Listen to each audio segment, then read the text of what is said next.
Tenggat waktu Anies telah habis, PKS pun membuka komunikasi dengan Koalisi Indonesia Maju. Lalu bagaimana nasib tiket Anies Baswedan menuju Pilkada Jakarta?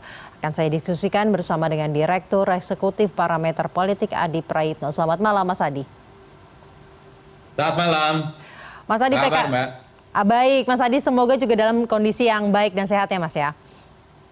Alhamdulillah. Baik, Mas Adi, kita akan mendengarkan dulu pernyataan dari Khalid PKS yang menyatakan bahwa tenggat waktunya Anies ini sudah habis.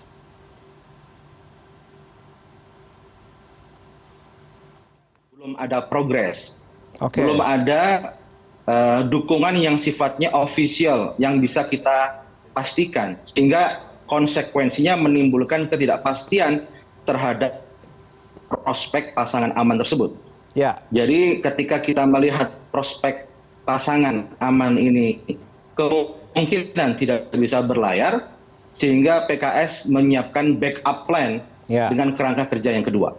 Dan inilah yang sedang kita dalami, kita kaji bersama, dan kita komunikasikan kepada partai-partai yang berkepentingan, salah satunya itu Koalisi Indonesia Maju. Mas Adi menilainya gimana nih? Ini alasan yang valid atau memang yang dicari-cari aja sebenarnya Mas Adi? Saya kira memang PKS sudah mulai berpikir secara realistis untuk mengamankan supaya kader mereka itu bisa berlayar dan bisa bertanding di Pilgub Jakarta. Kalau mau jujur sebenarnya memang harapan terbesarnya PKS itu bisa maju dengan Anies Baswedan. Tapi karena Anies ini sepertinya tidak pernah mau memperjuangkan kader PKS untuk menjadi pendampingnya, itu terbukti misalnya tak ada tambahan partai di luar PKS, maka ketika ada tawaran dari kubu Kim, PKS kemudian sepertinya memberikan satu argumen bahwa proposal politik aman yang sejak awal itu disodorkan, itu direvisi dan sudah dianggap sebagai expired. Jadi bagi saya PKS cukup realistis karena mereka itu tak mungkin terus-menerus berharap pada Anies, karena Anies sepertinya dianggap tidak pernah menjanjikan satu kepastian, terutama duet aman ini bisa berlayar di Jakarta.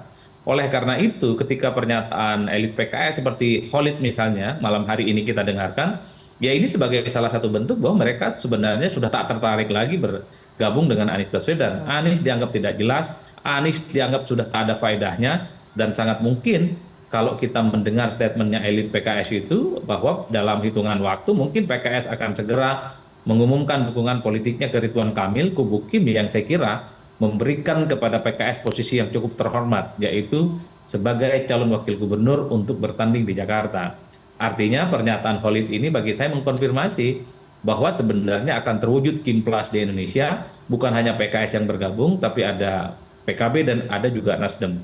Oleh karena itu, Kim Plus ini implikasinya dua. Pertama, PDIP itu tidak diajak. Yang kedua, pastinya sangat potensial akan melawan kotak kosong karena bisa dipastikan Anies Baswedan itu tidak mendapatkan tiket untuk bertanding di Jakarta.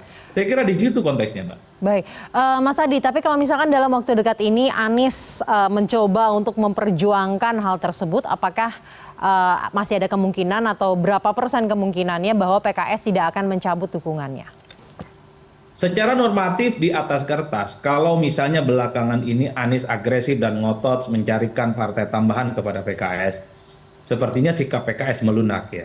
Artinya mereka akan kembali untuk memberikan dukungan politiknya kepada Anies Baswedan. Cuman yang dikhawatirkan oleh publik, jangan-jangan sebenarnya sikap politik PKS yang menganggap duet aman ini expired, ini sebagai bentuk strategi sebenarnya bagi PKS, karena PKS itu di belakang panggung sudah selesai terjadi akad politik misalnya dengan kubu Kim, sehingga PKS ini ketika statement-statement ke publiknya itu tak lebih dan tak sekedar hanya satu argumen supaya kelihatan elegan meninggalkan Anies, supaya elegan tak lagi bersama Anies, dan ketika menentukan pilihan politiknya kepada kubu Kim itu tidak disalahkan secara terbuka. Itu yang saya khawatirkan. Kalau mau jujur sebenarnya Anies misalnya tinggal datang ke PKS, kemudian jadi kader PKS dan selesai. Tinggal nyari tambahan politik lain, misalnya dengan PKB, misalnya dengan PDIP, sudah bisa berlayar. Yang dikhawatirkan oleh publik adalah takutnya PKS itu sudah bikin komitmen politik dari kubu Kim untuk menjadi wakil Ridwan Kamil. Jadi sehebat apapun langkah-langkah yang dilakukan oleh Anies Baswedan gitu ya, meyakinkan ada tambahan partai lain, ataupun misalnya mencoba untuk menjadi bagian dari PKS dengan jadi kader, tak ada jaminan bahwa Anies ini akan mampu kembali berlayar di Jakarta. Kan ini yang sebenarnya menjadi pembicaraan belakangan ini, Mbak, bahwa kalau mau jujur, Kim Plus ini sebenarnya tinggal nunggu waktu dideklarasikan. Karena di belakang panggungnya, partai-partai ini sebenarnya sudah selesai membentuk kesepakatan politik dengan kubu Kim ya. Tentu tarikannya adalah bagaimana menjadi bagian dari koalisi pemerintahan Prabowo Gibran di 5 tahun yang masa yang akan datang. Oleh karena itu, salah satu konsekuensinya partai-partai yang mendukung Anies ini mengubah pilihan politiknya, tak lagi mendukung Anies, tapi memberikan dukungan politiknya kepada kubu Kim. Saya kira di situ menurut saya. Jadi exit strategi door-nya sebenarnya sudah dibuka dan sudah dimasukkan oleh PKS ya, sudah dilewati oleh PKS pintu itu ya. Betul, saya kira dua hal ya. Pertama, saya melihat Anies Baswedan ini kan sejak awal terlampau confident bahwa partai-partai yang menyatakan dukungan kepada Anies, pertama itu PKB, kemudian ada PKS dan Nasdem, ini otomatis akan mengunci dan memberikan dukungan politiknya secara formal ke Anies nanti ke KPU saat mendaftar, tanggal 27 sampai tanggal 29 Agustus. Tapi nyatanya nggak begitu. Kalau kita mendengar dinamika politik belakangan, PKB kan kelihatan tak lagi ngotot untuk memberikan dukungan politik kepada Anies. Justru PKB ini kan menunjukkan kemesraan dan keintimannya dengan Prabowo, dengan Gerindra, dan beberapa waktu yang lalu bertemu dengan Kaisang. Nasdem kita dengar pernyataan Ahmad Syahroni nggak ada yang menjamin bahwa rekomendasi Nasdem itu akhirnya ke Anies Baswedan. PKS per hari ini merevisi bahwa sebenarnya dukungan kepada Anies ya dalam bentuk duet antara Anies dan Sohibul Iman itu sudah expired dan itu sudah berakhir masa tugas politiknya. Ini kan menjadi tanda-tanda betapa memang Anies itu sejak awal salah memprediksi bahwa seakan-akan tiga partai yang mendukungnya ini cinta buta, Anies diam saja mereka akan mendukung. Nyatanya tidak. Partai-partai ini kan mencoba untuk menerima tawaran dari kubu Kim yang saya kira menawarkan begitu banyak angin surga, misalnya menjadi menteri, menjadi bagian dari koalisi di 5 tahun yang akan datang. Spesifik bagi PKS misalnya ditawarkan untuk menjadi pendampingnya Ridwan Kamil, ini fix dan firm. Tentu godaan ini yang sepertinya menebalkan betapa memang secara perlahan Anies itu yang mulai ditinggalkan oleh partai yang sejak awal memberikan dukungan politik. Karena pada level Aniesnya sepertinya itu tidak terlampau meyakinkan untuk merangkul ketiga partai ini agar tidak bergoyang iman politiknya. Berbicara di belakang layar, tadi sudah dijelaskan analisanya bahwa partai-partai ini sebenarnya sudah sepakat di belakang layar. PKS juga sebenarnya sudah memberikan pernyataannya Presiden PKS Ahmad Syahiku bahwa komunikasinya terus terjalin. Kita dengarkan dulu Mas bersama. Bahwa pimpinan PKS telah berkomunikasi dengan Bapak Prabowo Subianto sebagai Presiden Republik Indonesia terpilih pada Pilpres 2024. Tentu saja kita juga memahami bahwa hubungan PKS dengan Pak Prabowo Subianto ini sudah terjalin sejak pemilu Presiden 2019 dan pemilu Presiden sebelumnya tahun 2014. Oleh karena itu, Musyawarah Majelis Syuro yang ke-11 ini mengamanatkan kepada DPP PKS untuk melanjutkan komunikasi yang telah berlangsung baik kepada pimpinan-pimpinan partai, tokoh-tokoh keumatan, tokoh-tokoh kebangsaan sebagai upaya untuk membangun Indonesia yang lebih baik. Mas, pernyataan ini sudah sangat jelas atau belum? Bagi saya eksplisit ya, sekalipun misalnya tidak terlampau gamblang hitam dan putih. Dulu PKS itu kan menolak tawaran untuk menjadi bagian dari Kim. Dulu PKS itu menolak jika dikaitkan soal kemungkinan bergabung dengan Kim ditawarkan wakil gubernur. Itu pernyataan yang hitam putih karena saat itu berharap bahwa proposal politik ya duet antara Anies dan Sohibul Iman bisa berlayar, tentu dengan tambahan partai politik yang lain. Tapi sejak 4 hari yang lalu statement politik PKS itu kan sudah mulai melunak dan bersayap. Misalnya dengan Prabowo Subianto membangun komunikasi, misalnya elit PKS menyatakan bahwa dengan Prabowo itu sebenarnya adalah sahabat lama, kawan lama, dan juga banyak sanjung puji yang disebutkan.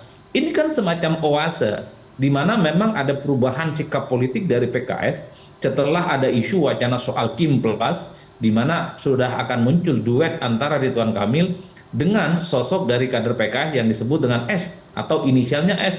Publik menebak yang disebut dengan S itu adalah Pak Suswono. kader senior PKS yang dinilai mampu mengonsolidasi kader-kader bawah yang saya kira bisa diandalkan untuk memenangkan pertarungan di Jakarta.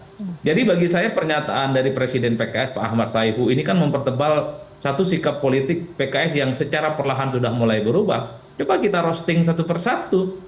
Bagi PKS, dukungan kepada Anies sudah expired ya. Yang kedua misalnya mereka membangun jembatan komunikasi politik dengan Gerindra dan Kubu Kim. Yang keempat ya adalah mereka mengatakan bahwa membuat skenario yang lain ketika proposal aman itu sudah bubar dan tak lagi bisa diharapkan. Ini adalah sikap politik yang kalau kita hitung dari 2 bulan, 1 bulan yang lalu tak pernah kita dengarkan dari PKS. Tapi per hari ini menjadi penebal sebenarnya di mana PKS itu hampir bisa dipastikan sedang menjalin komunikasi politik yang intensif yang sebenarnya menurut dugaan publik ini sudah selesai di belakang panggung. Sudah ada pembicaraan dari hati ke hati. Untuk Pak Erlangga Hartarto sekelas Ketua Umum Golkar menyebut nama inisial S sebenarnya sebagai pendampingnya Ridwan Kamil. Saya kira ini adalah info A1 yang terkonfirmasi kepada publik bahwa S itu reverse to-nya mengarah kepada elit yang saat ini sedang dipergunjingkan yaitu kader PKS untuk bisa bersandingan dengan Ridwan Kamil.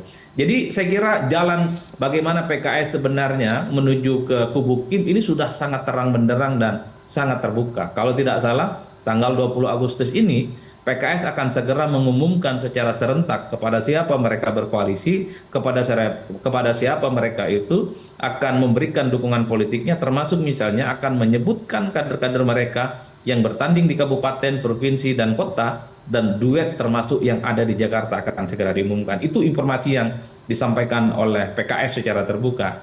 Jadi bagi saya soal PKS ke Kim ini sebenarnya tinggal nunggu waktu. Baik. Publik sudah menyimpulkan bahwa sebenarnya PKS tak lagi bersama dengan Anies Baswedan.